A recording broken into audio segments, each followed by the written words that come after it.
오늘은 로마서 10장으로 들어가도록 하겠습니다. 로마서 10장은 이스라엘의 불순종하는 모습, 이스라엘의 불순종이라는 제목으로 함께 나누도록 하겠습니다. 오늘 진도는 10장 1절로부터 10절까지입니다. 로마서 10장에 대해서 제가 보내드린 설교 요지를 읽어드리겠습니다. 소두 부분입니다. 로마서 10장의 내용은 9장에 이어지고 이스라엘의 불순종과 말씀을 믿음으로 얻는 하나님의 의에 대해서 기록하고 있습니다.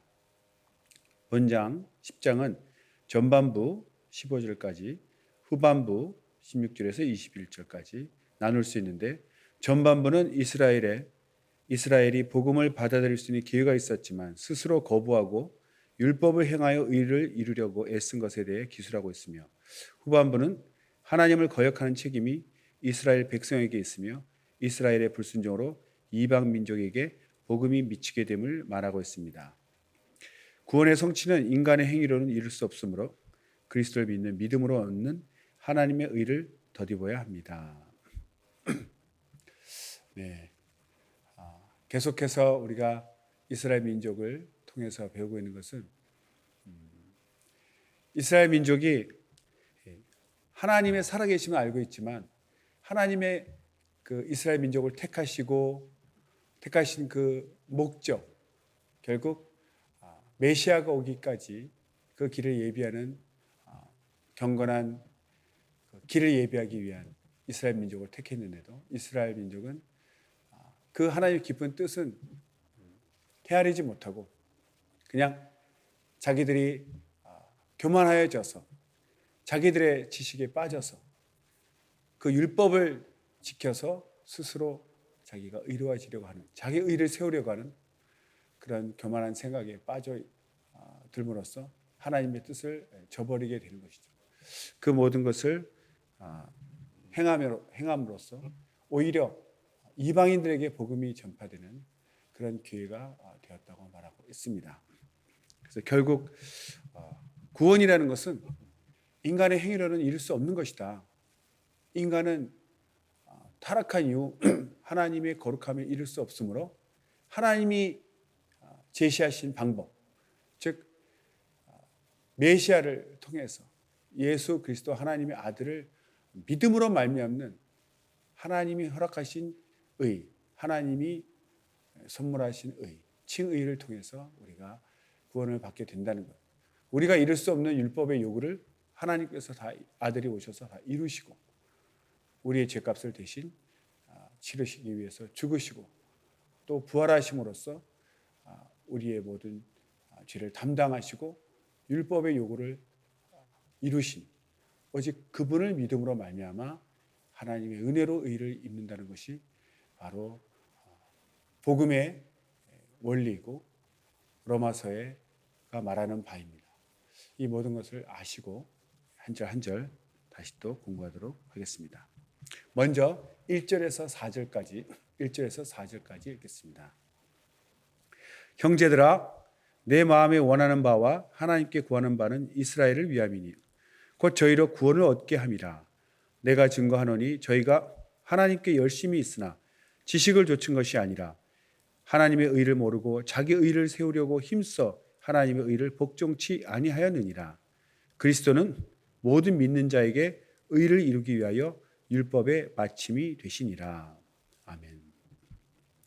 1절에 보면 저희로 구원을 얻게 함이라. 결국 바울은 이스라엘의 불순종에 대해서 강하게 언급하고 있지만, 그러나 본인도 유대인으로서 이스라엘 사람으로서 동족이 유기된 그 아픔을 똑같이 느끼고 이스라엘 민족이 구원받기를 바라는 그 간절한 마음, 안타까움, 그 슬픈 마음을 표현하고 있습니다. 먼저 택함 받아서 선민이 되었는데 그것을 지키지 못하고 하나님께 버림이 되었을 때 그 유기됨을 인해서 사도 바울은 가슴 아파하는 것이죠. 그래서 그 동족을 구원받기 원하는 그 안타까운 마음이 표현되어 있습니다. 2절에 보면 저희가 하나님께 열심히 있으나 지식을 좇은 것이 아니라고 되어 있죠. 여기서 이제 열심이라는 말이 헬라어로는 이제 젤론이라고 합니다. 이 젤론은 하나님의 영광 또는 성전, 율법에 대한 충성하는 열심을 말합니다. 특별히 이제 이스라엘 백성은 하나님과 성전, 율법에 대한 대단한 열성을 가졌고 사도 바울도 마찬가지로 그런 열심이 있었습니다. 그러니까 하나님께서 이스라엘 민족을 택하셨기 때문에 또 이스라엘 민족, 유대인들은 하나님에 대한 열정이 대단했죠. 선택받은 민족으로서 또 하나님을 섬기고, 하나님을 섬기기 위해서는 하나님의 그 이름을 모시는 성전, 또 성전을 그렇게 섬기고 하나님이 주신 율법, 하나님이 주신 율법을 또 잘 지킴으로써 결국 하나님에 대한 그 열심은 정말 특별했습니다. 그 열정이 바로 이제 하나님 영광, 또 성전 섬김, 또 율법 지킴, 이렇게 이스라엘 민족이 열심히 있었고, 또한 사도 바울도 그런 열심히 있었기 때문에 처음에 그 유대교를 믿는 그 믿음으로 이스라엘 민족 일원으로서, 정말 유대인으로서 그 그리스도교를 막 핍박하고 쫓아다니고 잡으러 다니고 그렇게 했지 않습니까? 그래서 사도행전 26장 5절을 읽겠습니다. 일찍부터 나를 알았으니 저희가 증거하려 하면 내가 우리 종교의 가장 엄한 팔을 좇아 바리새인의 생활을 하였다고 할 것이라. 그러니까 사도 바울의 열심을 표현하는 구절입니다. 이것이.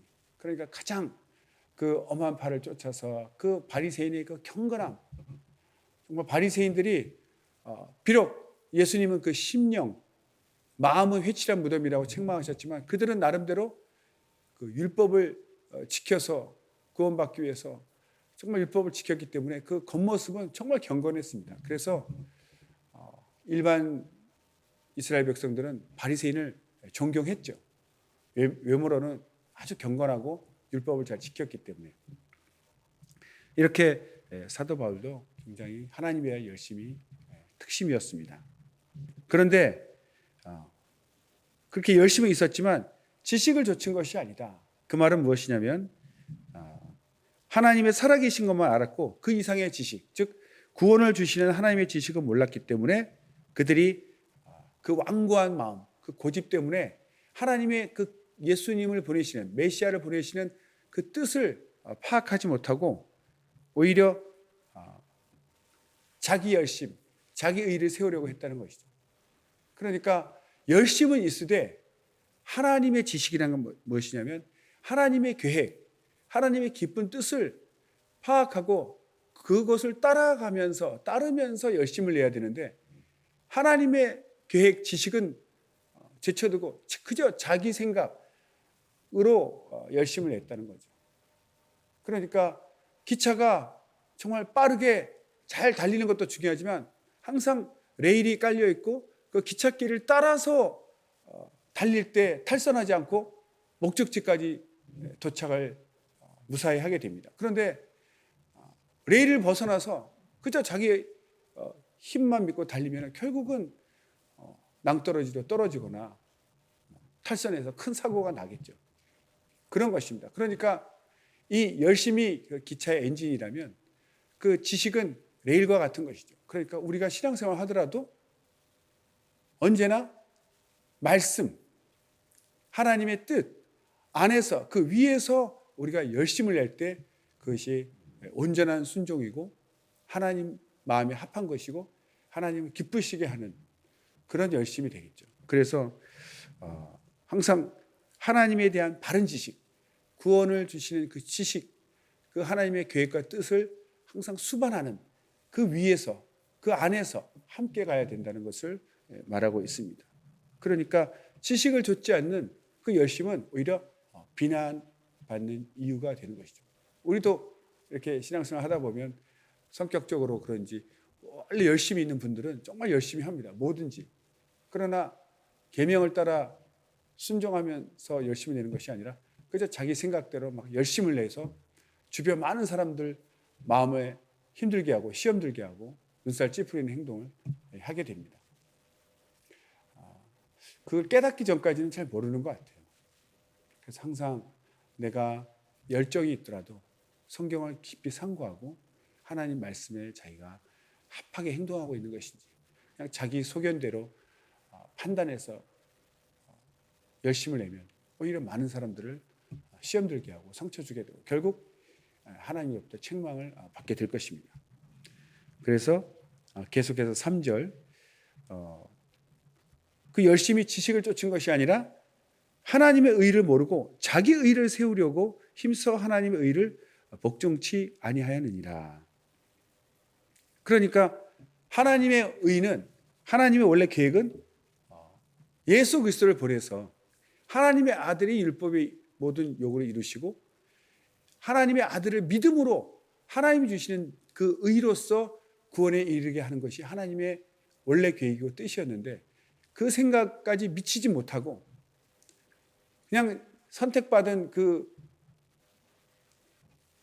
기쁨으로, 선택받은 그 자존심으로 그냥 율법을 내가 지켜서 의로워져서 하나님의 아들 필요 없고 메시아 필요 없고 그냥 자기 스스로 공로를 쌓아서, 업적을 쌓아서 구원에 이르려고 하는 그런 자기 교만에 빠졌다는 것이죠.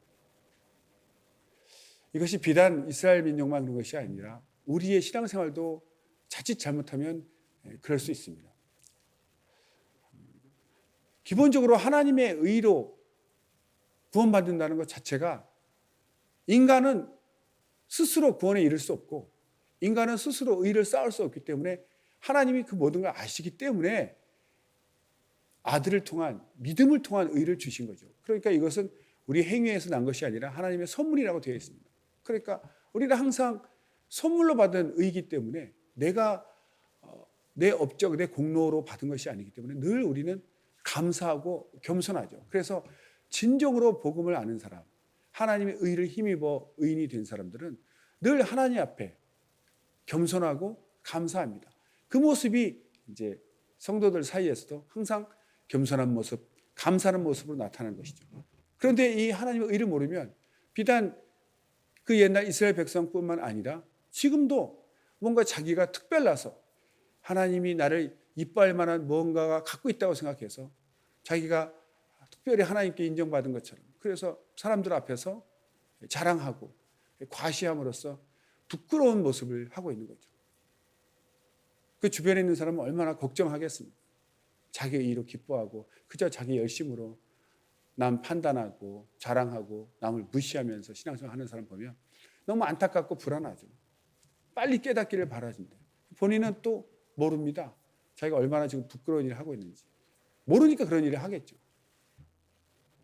마치 어린아이가 부끄러운 줄 모르고 옷을 다 벗고 막 다녀도 부끄러운 줄 모르지 않습니까? 그런 것처럼 자신의 그 어린 신앙이 막 그 치부가 드러나는데도 모르니까 이제 그런 행동을 하는데, 결국 하나님의 의를 힘입은 사람은, 그걸 깨달은 사람은 정말 하나님 앞에서나 사람 앞에서나 늘 겸손하고 감사하는 생활을 할 수밖에 없습니다. 그래서 자기 의를 세우려고 하는 것이 바로 유대인이었고, 또 현재 우리도 이런 실수를 할 수 있습니다.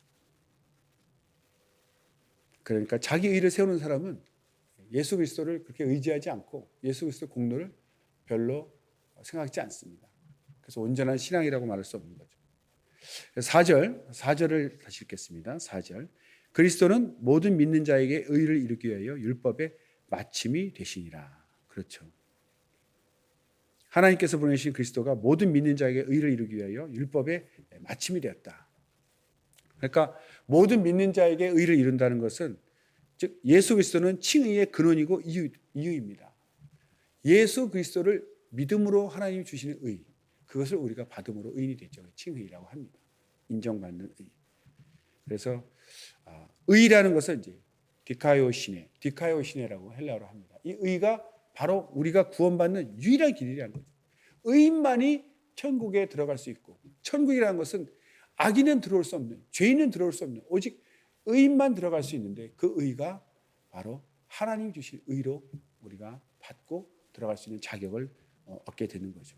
그러니까 이 그리스도의 의는 공평하다, 이 뜻은 뭐냐면 선택받은 유대인이라고 해서 무조건 들어가고 선택받지 못한 이방인은 못 들어가고 이것이 아니라 유대인이나 이방인이나 할 것 없이 그리스도를 믿기만 하면 하나님이 주시는 선물, 그 의를 소유한 자, 이방인, 유대인 가릴 것 없이 누구나 예수 그리스도를 믿으면 그 믿음으로 말미암는 하나님이 주신 의를 힘입어서 그 의를 소유하고 천국에 들어갈 수 있는, 구원받을 수 있는 그런 것이 바로 이 모든 믿는 자에게 의를 이룬다. 모든 믿는 자, 모든 사람이 예수를 믿으면 의를 이룰 수 있다는 거죠. 그래서 율법의 마침이 됩니다. 율법, 노모스라고 합니다. 율법은 예수 그리스도를 지향하는 그림자로서 그 역할을 했고 예수 그리스도의 실체로 인해 그 기능이 정결되었다고 봅니다. 이 말은 결국 왜 예수 그리스도 하나님의 아들 오시기 전에 율법을 주셨는가? 하나님의 거룩하심을 나타내고 그 거룩한 율법을 지킴으로 인해서 본인이 인간이 그 율법을 온전히 지킬 수 없다는 것을 깨닫게 하기 위해서, 그래서 우리는 스스로 율법을 지켜보려고 하지만 내가 죄인이라서 이 율법을 내가 지킬 수 없구나, 거룩한 법을 지키지 못함을 통해서 내가 거룩하지 않구나, 죄인이구나 라는 것을 깨닫고 그럼 어찌할꼬, 그래서 하나님의 아들이 오셔서 하나님의 선물로 칭의, 의를 받아서 가게 되는, 그 예수 그리스도를 우리가 붙들고 필요로 하기 위해서 먼저 우리 자신이 죄인인 것을 깨닫게 하기 위해서 거룩한 율법을 보내신 거죠. 그런데 이제 예수 그리스도 오셨기 때문에 율법의 기능은 다 한 것이라는 거죠. 율법을 통해서 내가 거룩하지 못한 죄인이라는 것도 깨닫게 되었고, 거기서 끝났다면 절망일 텐데 예수님이 오심으로 인해서 예수님을 의지하게 되니까, 예수님의 공로를 의지하게 되니까 율법은 이제 온전히 우리가 죄인인 것을 깨닫게 하는 기능, 또 예수가 오심으로 그곳으로 인도하는 기능 다 했기 때문에 이제는 그 역할을 다 했다고 말하는 것입니다. 그래서 예수님만이 우리가 의지해야 되고 또 우리가 의를 얻을 수 있는, 받을 수 있는 유일한 길이 되시는 겁니다. 5절에서 8절 읽도록 하겠습니다. 모세가 기록하되 율법으로 말미암는 의를 행하는 사람은 그 의로 살리라 하였거니와 믿음으로 말미암는 의는 이같이 말하되 내 마음에 누가 하늘에 올라가겠느냐 하지 말라 하니 올라가겠느냐 함은 그리스도를 모셔내리려는 것이요 혹 누가 음부에 내려가겠느냐 하지 말라 하니 내려가겠느냐 함은 그리스도를 죽은 자 가운데서 모셔 올리려는 것이라. 그러면 무엇을 말하느뇨? 말씀이 내게 가까워 내 입에 있으며 내 마음에 있다 하였으니 곧 우리가 전파하는 믿음의 말씀이라. 아멘. 5절에 보면 모세가 기록하되 할례가 아브라함으로부터 시작됐다면 율법은 모세로부터 시작되지 않았습니까? 모세가 이제 십계명을 하나님으로부터 받음으로써 이제 시작된 것인데 율법의 시작입니다. 그래서 유대인의 율법을 세운 자를 모세인데 이 모세가 율법을 전하면서 말하는 것이 율법을 지킴으로 생명을 얻는다. 이 율법을 지키면 생명을 얻는다고 가르쳤죠. 그러나 그것이 정말 생명을 얻을 수 있으니까 최선을 다해라 라는 뜻이 아니라 그 율법을 정말 지키면 생명을 얻지요. 그러나 그 속뜻은 율법을 지키지 못하는 것을 깨닫기 위함이라는 것이죠. 그 말은 틀린 말이 아닙니다. 정말 이 거룩한 율법을 지키면 생명을 얻는 거죠. 그러나 아무도 그 율법을 지킬 자가 없습니다. 왜냐하면 인간은 연약하기 때문에. 과연 그 율법을 지킬 사람이 있느냐? 없다는 거죠. 의인은 없나니 하나도 없다는 것이죠. 그러니까 그 말은 맞지만 그것을 노력해 본 사람이라면, 시도해 본 사람이라면 나는 안 되는구나. 이걸 깨닫게 되는 거죠. 왜? 인간은 연약한 죄인이기 때문에. 그래서 오직 사람의 몸으로 오신 예수님만이, 이 땅에 오신 사람의 몸으로 이 땅에 오신 예수 그리스도만이 자신의 생애와 죽음을 통해서 율법의 요구를 완전히 이루시고 자기를 믿는 자에게 구원을 보장하셨습니다. 이렇게 율법으로 말미암은 의는 사실은 생명을 준다 하였지만 그거를 이룰 수 있는 사람은 없다는 것이죠. 이 5절에 말미암는 이라는 표현이 있죠. 율법으로 말미암다. 이 말미암다는 이제 예전에 많이 쓰던 표현인데 헬라어로서는 에크라는 겁니다. 에크는 어디에서 나온, 그러니까 말미암다라는 것은 거기로부터 이렇게 발생했다. 그러니까 그 출신을 나타내는 것이죠. 어디서 출신을 나타냅니다. 그래서 그 율법으로 말미암는 의라는 것은 이제 율법에서 나온 의, 율법에서 나온 의 이런 뜻이 되겠죠. 그래서 율법은 행함을 요구하고 죄를 알게 하기 위한 방편으로 만들어졌다. 그렇죠. 율법을 주신 이유는 율법을 한번 지켜봐라. 그리고 죄를 알기 위한, 내가 죄인이구나. 이것을 알게 한다는 거죠. 그래서 인간의 죄성 때문에 율법을 완전히 지킬 수 없어서 결국 이스라엘은 그 의의 법, 율법을 좇았지만 결국 율법이 요구하는 그 완전한 그 율법을 완전히 이루는, 그래서 생명을 얻는 그것은 결코 도달하지 못했습니다. 그렇게 되는 거죠. 그래서 6절에 이제 율법으로 말미암는 의는 그 의를 행하는 사람, 율법을 행하는 사람은 그 의로 살 것이다 이렇게 말했지만 실제로는 불가능한 것이죠. 그러나 반대로 믿음으로 말미암는 의는 그렇게 말하지 않는다는 거죠. 율법으로 말미암는 의는 의를 행하는 사람, 율법을 행하는 사람은 그 의로 산다 하였지만 믿음으로 말미암는 의는 그렇게 말하지 않고 이렇게 말합니다.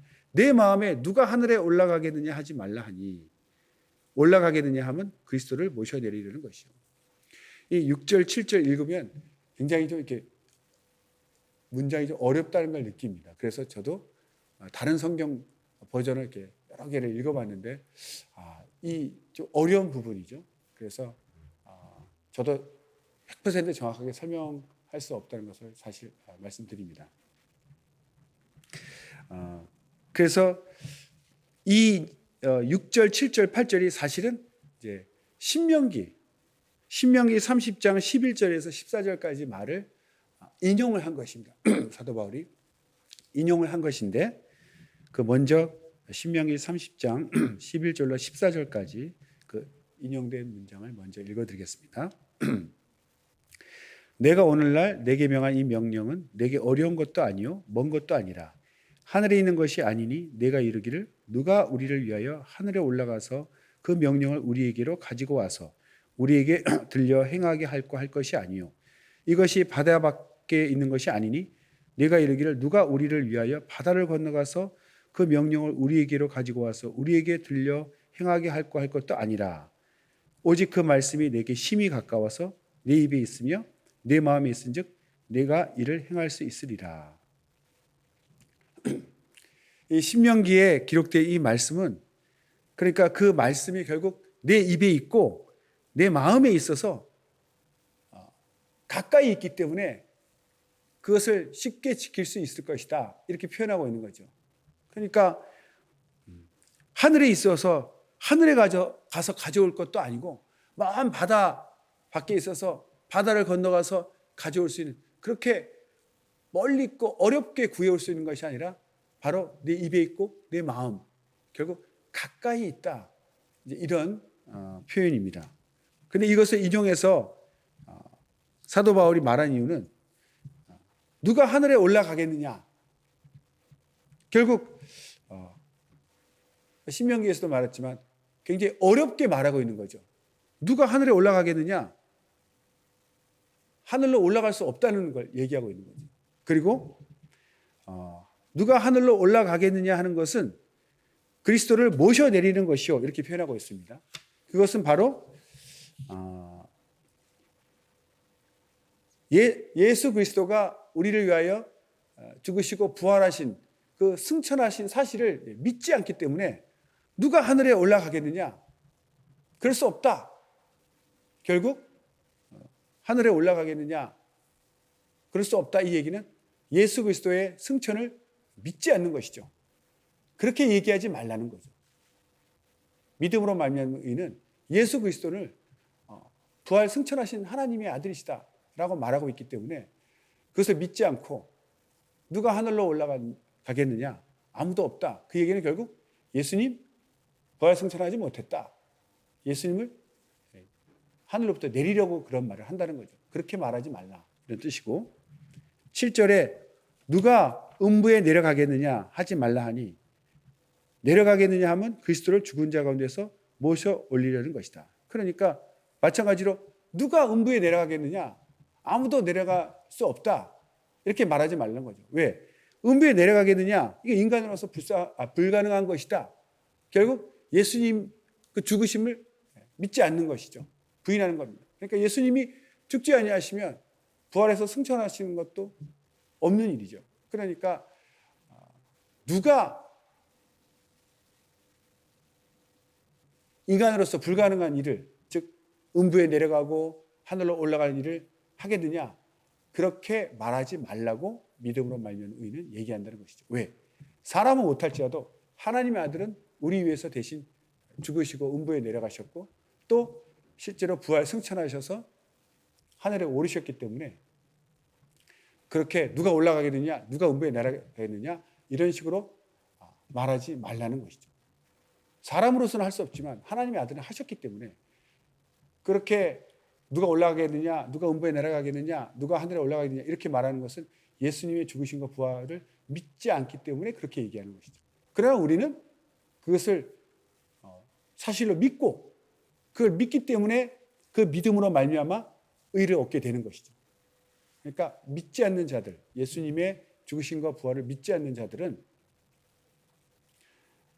하나님의 아들로 인정하지 않기 때문에 어떻게 하나님의 아들이라고 믿지 않기 때문에 예수가 사람이라면 어떻게 우리 위해서 대신 죽어서 음부에 내려가고 또 우리 위해서 대신 부활해서 하늘에 오르셨겠느냐.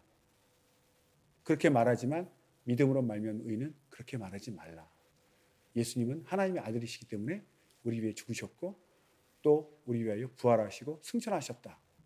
그것을 믿는 것이 우리이기 때문에 그것을 믿는 믿음으로 말미암아 얻는 의가 그렇게 말한다는 것이죠. 그래서 결론적으로 이제 8절에 그러면 무엇을 말하니요? 말씀이 내게 가까워 내 입에 있으며 내 마음에 있다 했으니 곧 우리가 전파하는 믿음의 말씀이라. 이 8절도 신명기 아까 읽은 말씀을 인용한 것입니다. 그래서 항상 말씀을 우리는 내 입과 내 마음에 가까이 둔다. 그런 표현인데 시편 1장 2절에도 이런 말씀이 있죠. 시편 1장 2절 오직 여호와의 율법을 즐거워하며 그 율법을 주야로 묵상하는 자로다. 그러니까 늘 하나님 말씀을 가까이 두고 그 말씀을 묵상한다는 얘기는 하나님을 내 마음에 두고 하나님을 가까이 두는 것은 결국 하나님의 말씀을 계속 묵상하고 그것을 가까이 둠으로써 하나님을 가까이 두게 되는 것이죠. 하나님 보이지 아니하시지만 그 말씀을 통해서 우리와 함께 하시는데 우리가 그 말씀을 멀리하고 말씀을 묵상하지 않고 읽지 않는다는 것은 점점 하나님과도 멀어지는 것이죠. 그러니까 하나님을 가까이 한다는 것은 그가 우리에게 주신 하나님 말씀을 가까이 한다는 것이죠. 그 방법이 바로 늘 묵상하고 또 읽고 깨닫는 것이죠. 그래서 말씀이 가깝다. 이 표현은 신약에 와서는 그리스도를 믿는 믿음의 사람들, 믿는 사람들 마음에 선물로 주신 그리스도의 영, 곧 성령이시죠. 성령이 우리 안에 와 계신다는 것이죠. 말씀이 가깝다는 것은 우리 안에 그리스도의 영, 곧 성령이 우리 안에 와 계신다. 그래서 바울은 신명기를 인용해서 말씀이 가까이 있다는 것을 입과 마음에 있다는 표현으로 표현했고 하늘에 올라가거나 음부에 내려가는 그런 불가능한 일이 아니다. 그렇게 막 하늘에 올라가고 음부에 내려가는 그런 불가능한 어려운 일이 아니라 성령께서 우리 안에 오셔서 정말 가까이 함께하면서 믿을 수 있다. 이렇게 구원받는 것이 쉬운 일이 되었다. 유대인이든 이방인이든 이제는 예수님을 자기의 구세주로 영접, 믿기만 하면 하나님이 우리에게 의를 주시고 구원받은 자로서 이렇게 쉽게 구원받을 수 있다. 그런 것이죠. 우리가 하나님을 찾기 위해서 하늘로 올라가고 음부로 내려가고 이렇게 하는 것이 아니라 성령이 우리 안에 오셔서 이제는 가까이 나와 함께 하신다는 그것. 즉 구원이 이렇게 쉽고 쉬운 길이 열렸다는, 믿음으로 구원을 받기 때문에 쉬운 길이 열렸다고 표현하는 것입니다. 마지막 9절, 10절 읽겠습니다. 내가 만일 내 입으로 예수를 주로 신하며 또 하나님께서 그를 죽은 자 가운데서 살리신 것을 내 마음에 믿으면 구원을 얻으리니 사람이 마음으로 믿어 의에 이르고 입으로 신하여 구원에 이르느니라. 네 입으로 예수를 주라, 주님이라고 시인하고, 그럴 때 주님, 영어로 이제 Lord라고 하죠. 이것이 헬라어로는 이제 퀴리오스입니다. 퀴리오스. 이 주님은 헬라 세계에 있어서는 이제 고위직에 있는 사람, 노예를 소유한 자. 그러니까 노예가 자기 주인에게 퀴리오스라고 부르게 되는 거죠. 호칭이. 또는 그때 신비 종교라고 그 이제 이시스, 신비 종교의 신 이름이 이시스 또는 오시리스가 있는데 그들에게도 이제 사용되었다 합니다. 정치적으로는 이제 통치자에게 이 명칭을 불렀습니다. 그러니까 이 퀴리오스라는 이 주라는 명칭은 예수님을 그 초대교회 때는 하나님의 아들로 가장 높으신 분으로 인정한다는 뜻으로 그 가장 높이 부르던 그 호칭을 예수님에게도 붙였다는 거죠. 그래서 이 퀴리오스라는 말은 예수님을 그냥 사람으로만 보는 것이 아니라 하나님에 해당하는 절대적인 주권자, 가장 높은 주권자에게 붙이는 그 퀴리오스를 붙임으로써 하나님 아들을 그렇게 인정했다는 칭호입니다. 그래서 그렇게 시인했고 죽은 자 가운데서 살리신 것을 내 마음에 믿으면 이렇게 되어 있습니다. 죽은 자 가운데서 살리신 것, 이것이 바로 우리 믿는 자들의 부활의 소망이 됩니다.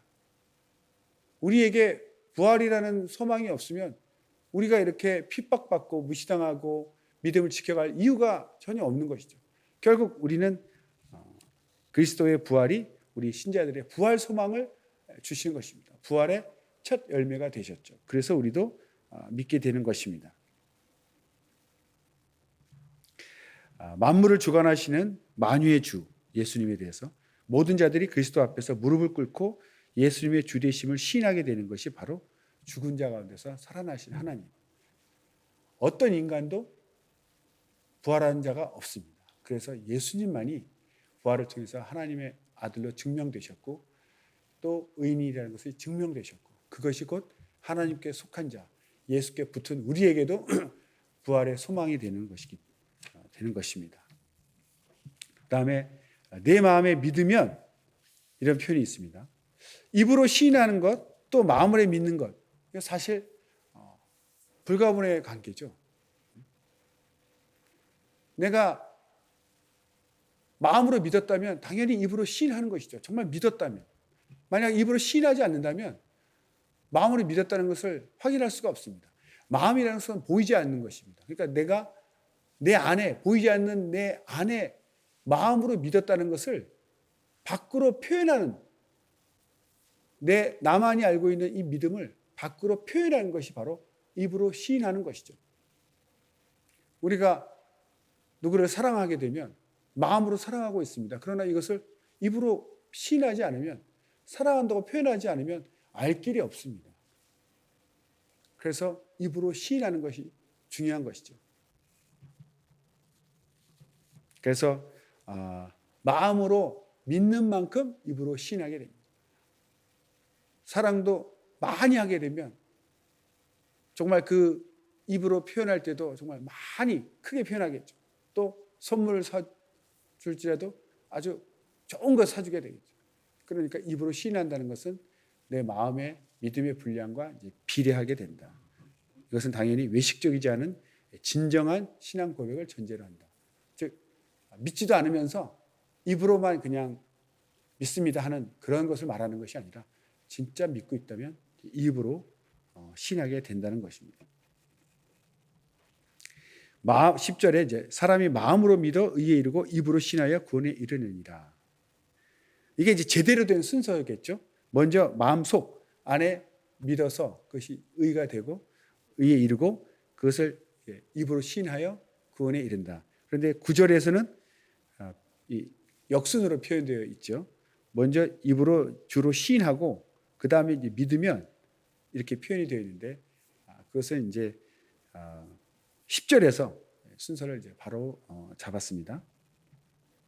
그래서 마음으로 믿고 입으로 시인하는데 이것은 사실 표현만 다른 것이지 진정한 믿음이라면 아까 말씀드린 것처럼 마음속에 믿은 것이 입으로 시인하는 것은 당연한 것이고 보이지 않는 믿음, 내 안에 있는 믿음을 보이는 것으로 확실하게 나타내는 것이 이제 입으로 시인하는 것입니다. 근데 중요한 것은 10절에 이제 믿는다, 믿어, 또 입으로 시인하여 이게 믿어 시인하여의 이제 동사가 헬라어로는 피스투에타이 이게 이제 믿어 피스투에타이가 있고 시인하여는 이제 호몰로게이타이라고 나오는데 이 두 가지가 모두 수동태로 표현되어 있습니다. 왜 믿어 시인하여가 이제 수동태일까? 여기에 대해서 이제 학자들이 믿는 것과 시인하는 것은 자신의 힘이 아니라 그렇게 하는 근본적인 능력, 즉 성령께서 역사하셔야 됨을 나타낸다. 이렇게 표현하고 있습니다. 그러니까 내가 믿습니다. 아무리 외쳐도 안 믿어지죠. 결국 내가 예수님을 믿게 되고 또 입으로 시인하게 되는 것이 단순히 내가 의지로 내 입은 움직일 수 있지만 입을 움직일 수는 있지만 정말 믿어지고 진정으로 시인하게 되는 것은 내 힘이 아닌 그렇게 만드는 힘, 곧 성령께서 역사하셔서 믿어지고 시인하게 된다는 거죠. 진정한 믿음, 진정한 시인은 정말 성령의 역사, 성령의 역사하심으로 말미암아 가능하다. 이런 표현이 되겠습니다. 그래서 의에 이르는 것과 의에 이르는 것은 그리스도의 대속으로 이루어지는 의, 곧 칭의를 말합니다. 그리고 마음으로 믿는 것과 입으로 시인하는 것은 신앙의 기초고 전부고 사실은 같은 것이죠. 마음으로 믿는 것, 입으로 시인하는 것. 이것이 핍박이 올 때 평상시에는 나타나지 않지만 정말 믿음의 위협이 올 때, 핍박이 올 때 정말 입으로 시인하는 것이 진정으로 믿음이고 구원에 이를 수 있습니다. 내가 믿고 시인하고 있다가도 어떤 핍박이 왔을 때 내가 그것을 거부하게 되고 부인하게 되면 그 믿음은 무너지는 것이고 구원은 끝나게 되는 것입니다. 그래서 이 시인한다는 것은 지적인 확인을 넘어서 생활의 차원에서 삶으로 고백되어야 한다. 입으로만 믿습니다. 이것이 아니라 삶 가운데 정말 이 사람, 저 사람 예수 믿는 사람이다라는 것이 나타날 수 있도록 사람들 앞에 당신 예수 믿냐고 물었을 때 믿습니다라고 입으로 시인할 수 있어야 되고 또 믿는 자로서의 그 시인한 자로서의 그리스도인의 온전한 그 계명을 지키는 생활 이것이 드러나야 된다는 것이죠. 특별히 핍박받을 때 예수를 구주로 시인하는 것이 그것으로 인해서 생명을 잃을지라도 많은 사람들에게 진정한 믿음을 보여주게 되어서 그들로 하여금 더 강한 믿음을 갖게 하고 회개케 하는 그런 아주 중요한 역할을 하게 되는 것이죠.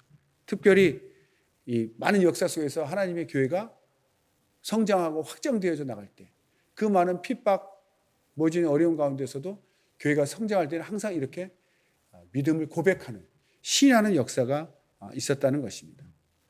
하나님께서 정말 우리를 사랑하시는 것, 하나님의 공의와 사랑과 구원을 정말 정직하게 표명하는 이 입으로의 시인, 삶으로서의 그 시인, 나타내는 것이 바로 교회가 지금까지 이어져 오고 확장되는 놀라운 밑거름이 되었습니다.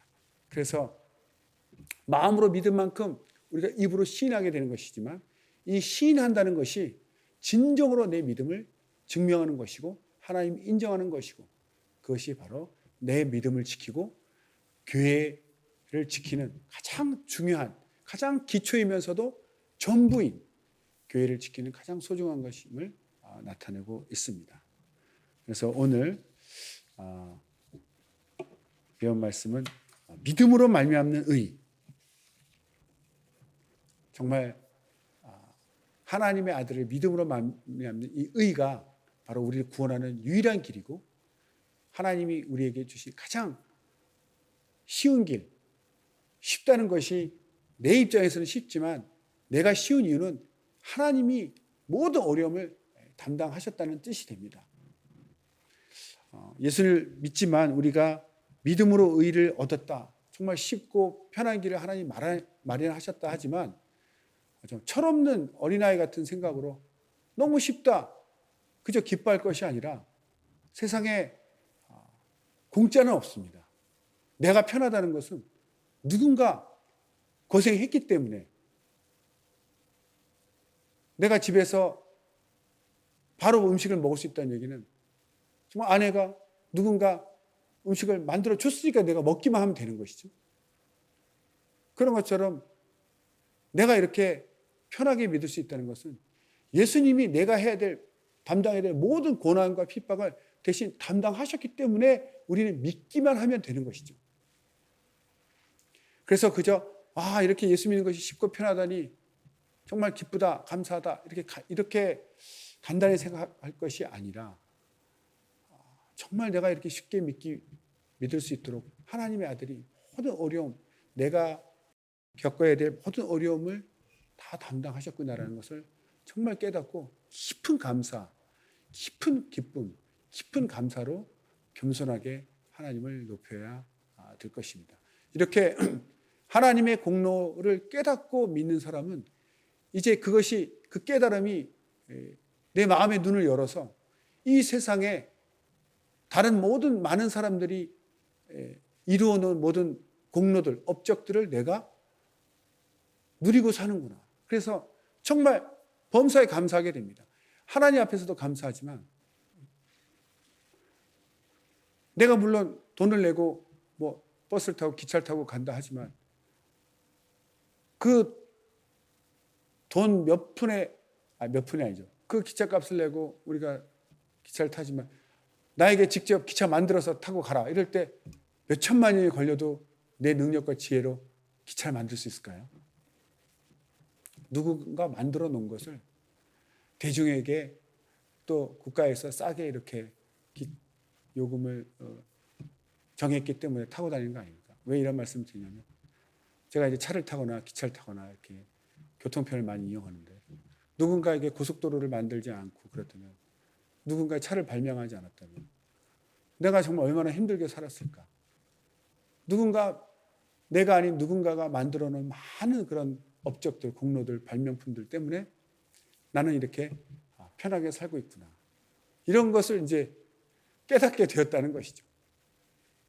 하나님 아들께서 내가 쉽게 예수 믿을 수 있도록 모든 어려움과 고난을 다 담당하신 것을 통해 은혜를 깨달은 것처럼 그 후로는 이제 세상 사람들, 나 이외의 사람들이 만들어 놓은 것들에 대해서 내가 물론 값을 지불하지만 그러나 그 값을 지불하는 것이 참 작은 값이죠.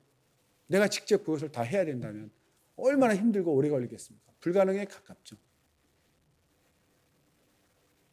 그래서 우리는 하나님과의 온전한 관계, 하나님의 은혜를 깨달음을 통해서 세상을 향한 내 마음도 열리게 되고 많은 것들을 감사하고 깨닫게 되는 그런 놀라운 또 은혜의 눈이 열렸습니다. 이와 같이 우리도 믿음으로 말미암는 의를 힘입어서 주 앞에 영광 돌리고 세상에 주님의 의를 또 생활로서 실천하시고 증거하시기를 예수 이름으로 부탁드립니다. 기도하겠습니다.